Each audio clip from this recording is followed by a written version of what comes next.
This is the DNA strand, also known as the double helix strand. The structure of it consists of phosphate sugar and the base pairs. Here we have two base pairs which consist of adenine paired with thymine, and we have guanine paired with cytosine. And we will explain and demonstrate how the DNA replication and transcription happen in our cell. Let's get started. The first process is the DNA replication. DNA replication is the process to make two DNA strands with the help of RNA. In the process of creating an RNA strand, the direction is 5' to 3'.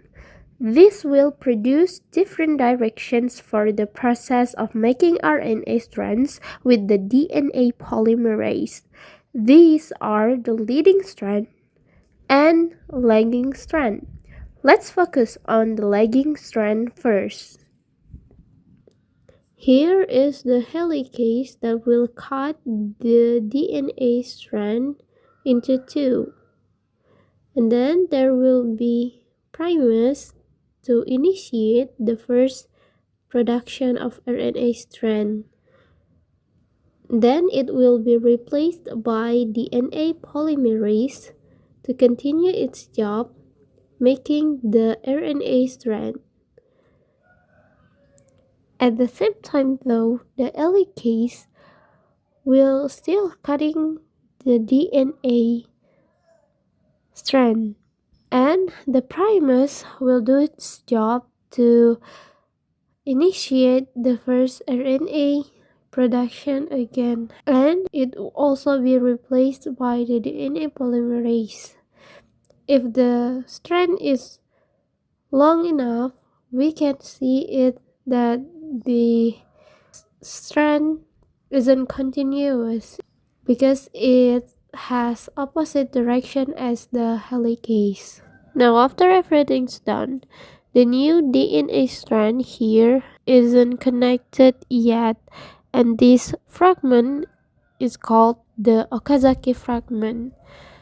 This fragment can only be connected by the DNA ligase, and DNA ligase will do its job to connect them, and tada! It's already become the new DNA strand. Now, at the same time also, there is the leading strand. Leading strand is at the top strand. It's producing the RNA smoothly because it has the same direction as the helicase. This process happened just like what happened in the lagging strand.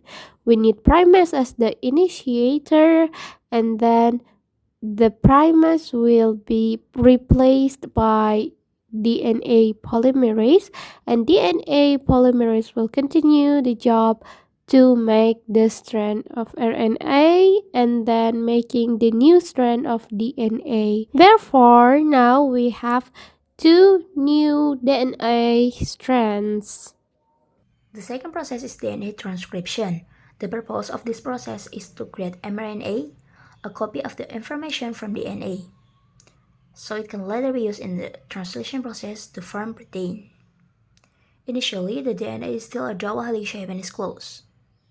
The RNA polymerase enzyme arrives and attached to the beginning of the gene, specifically in the promoter region. This promoter contains a TATA box which signals the start of the initiation phase. Afterward, RNA polymerase unwrite a portion of the DNA and form a transcription space, temporarily separating the two DNA strands.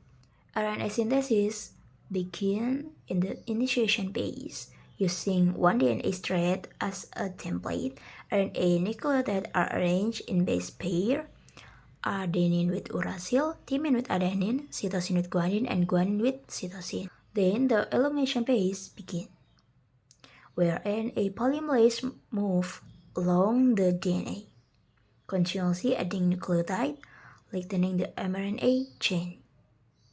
Behind the RNA polymerase, the previously unwrapped DNA close back up.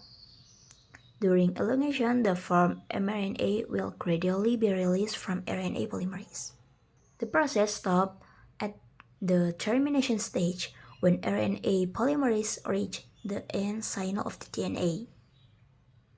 The final product is mRNA, which a copy of the DNA template starts and is ready for further processing before being used as a translation.